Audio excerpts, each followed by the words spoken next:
Milenio Televisión presenta.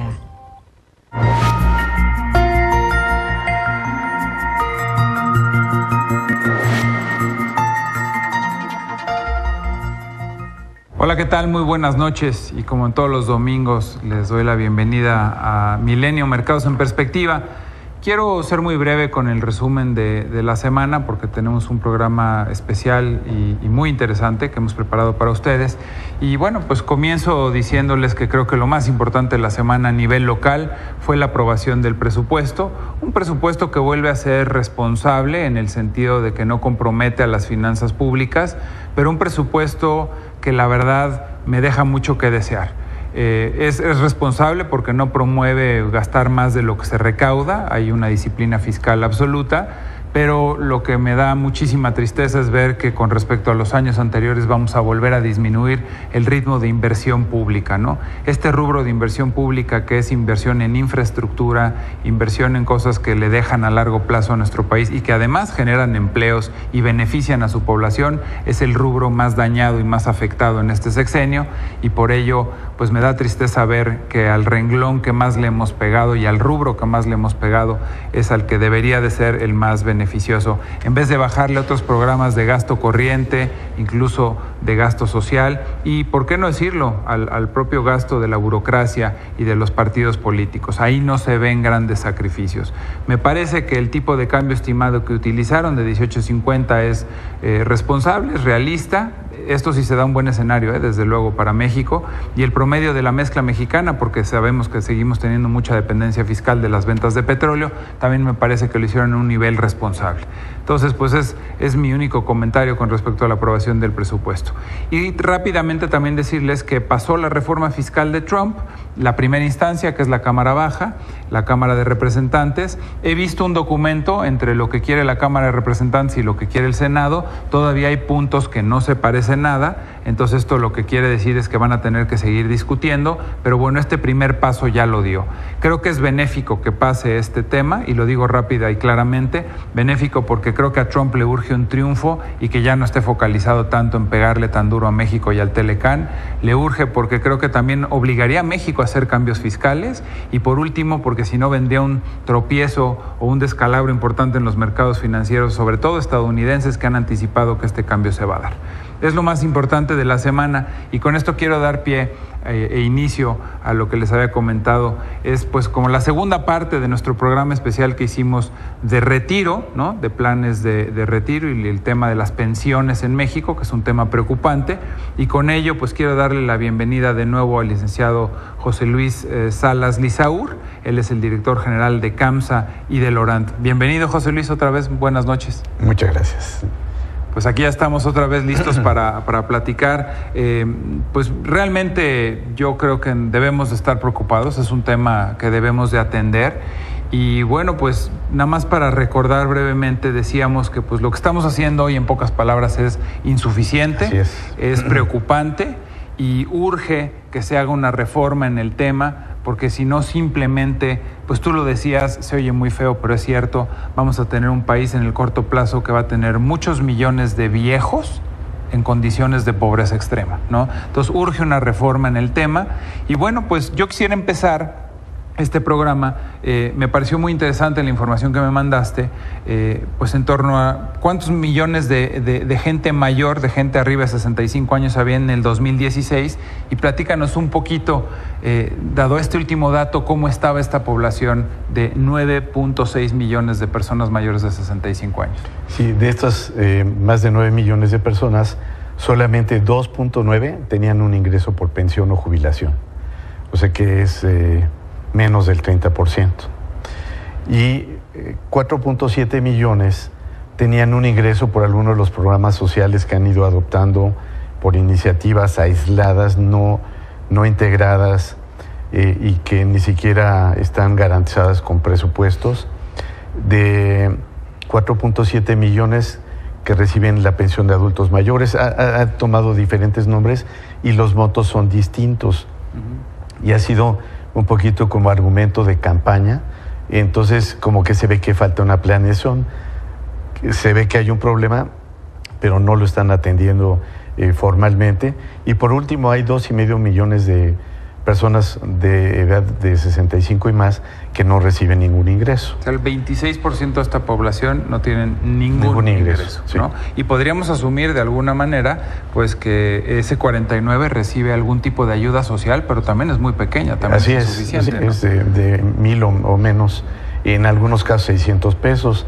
O sea, en realidad es una aspirina, ¿no? Para el tema. Claro. Y básicamente la cuarta parte, para hablar en términos prácticos. No tiene ingreso por pensión. Qué bárbaro. Sí. Nos comentabas la semana pasada, ¿no? Urge hacer una reforma. ¿Por qué no nos platicas en qué consistiría esta reforma? Y pues en los países se habla de que tienen que tener varios pilares, un sistema sano para el retiro, ¿no? En este caso se habla de los famosos 4 pilares, ¿no? Tenemos ya un pilar, pero nos faltan 3. ¿Por qué no nos platicas un poquito de la reforma y cuáles son estos 3 pilares que faltan? Interesante que nos faltan 3, pero nos faltan los de los cimientos, los que realmente sostienen a un programa de estos. El pilar 0... O sea, nos falta dar el primer paso, sí, ¿no? El pilar 0 es establecer una pensión universal, no contributiva. Perdón que te interrumpa, ¿qué quiere decir no contributiva? Que se paga por impuestos generales. Okay. O sea, no contribuye la población, sino todos los ciudadanos mexicanos tendrían derecho a ese ingreso por el hecho de cumplir una determinada edad. Por el simple hecho de ser mexicano y radicar en territorio nacional. Así es, Okay. y que haya cumplido 65 años.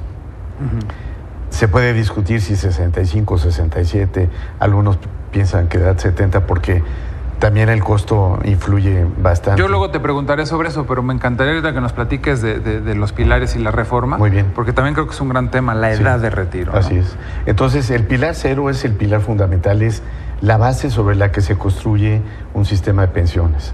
Y en lugar de que lo tengamos así despedazado, hay que hacer un programa nacional y que no sea un tema de competencia política, sino que responda a un programa de gobierno a nivel federal. Y en eso tendrían que trabajar nuestros congresistas. Después, el pilar 1 corresponde a una aportación tripartita en donde no se asigna el dinero en forma individual, sino es un poco como el esquema que adoptó finalmente Chile después de 30 años, que lo que pretende es dar un ingreso por encima de la pensión universal, y ahí sí va a depender de los años de contribución. Y se busca que ese primer pilar además sea redistributivo del ingreso, porque ese primer pilar tendría topada el beneficio para que los que tengan ingresos mayores contribuyan también a que los que tienen menos ingresos, que no pueden disponer de un porcentaje alto de su salario. ¿Y cuando dices tripartita es gobierno, patrón y trabajadores? Y trabajadores. Sí.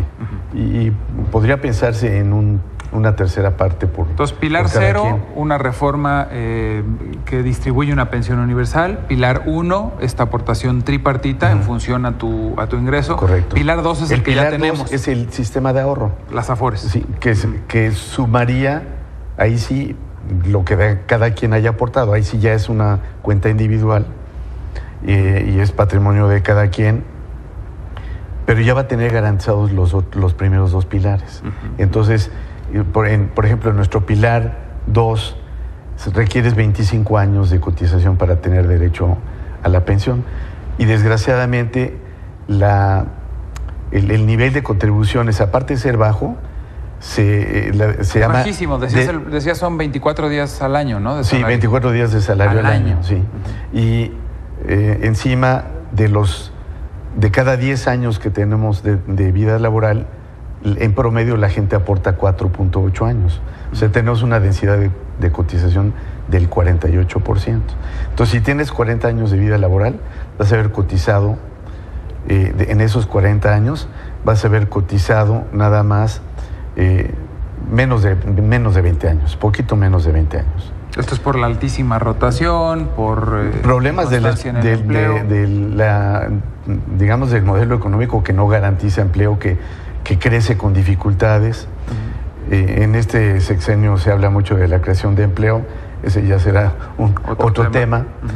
Pero en realidad el empleo en México ha crecido poco, si tú lo ves en forma retrospectiva, y no hay continuidad, no hay seguridad en el empleo. Entonces, eso hace que la densidad de cotización sea tan baja. ¿Qué porcentaje de la población económicamente activa sí podría lograr estos 25 años de requisito? 20%. Solamente una quinta parte. Sí.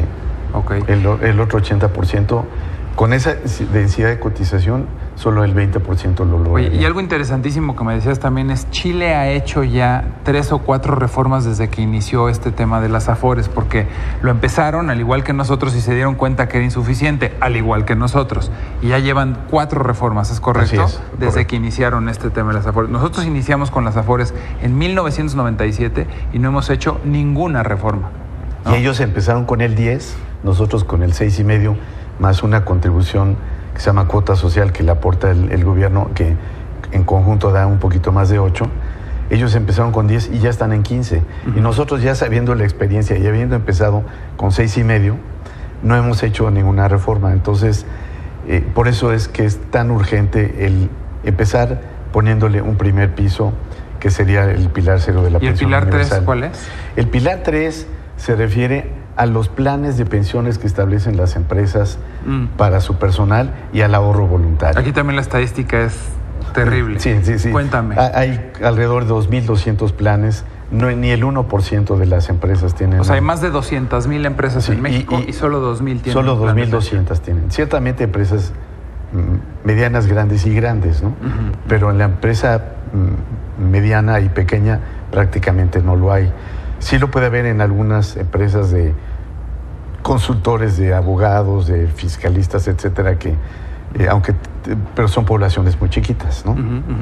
Tú me lo has dicho mucho y creo que viene la primer gran prueba, el primer gran examen en 5 años, que es cuando se cumplen los 25 desde que se instauró el programa de las Afores, ¿no? Desde 1997 al 2022 sería, ¿no? Yo creo que es urgente que este tema lo escalemos y me lleva a lo mismo de siempre, José Luis. Para que esto se pueda dar y para que esto que nos platicas y que es tan importante, tiene que haber una reforma fiscal. Correcto. Porque ¿de dónde van a salir los recursos para este pilar 0, que son los cimientos que tú comentabas? Sí. Tiene que haber más recaudación para que de esa recaudación pueda salir una pensión universal. Sí, se va a pagar con impuestos, todos tenemos que contribuir porque va a ser para beneficio de todos, ¿no? Así es. José Luis, no sabes cómo te agradezco de nuevo que hayas venido y bueno, pues yo me comprometo junto contigo a hacer mucho ruido con este tema que le urge a nuestro país y que de alguna forma, pues algún día todos seremos viejos, algún día todos necesitaremos de un sistema digno de retiro y pues hay mucho por hacer en este tema. Muchas gracias de nuevo, José Luis. Bueno, pues muchísimas gracias. Realmente el tema da para muchísimo más, muchísimos programas más y bueno, pues yo me despido. En la semana estaremos atentos a qué sigue pasando con la reforma fiscal de Trump, como les comenté que ya pasó una primera instancia y seguimos comentando diariamente en Mercados en Perspectiva, mañana y noche. Gracias y muy buenas noches.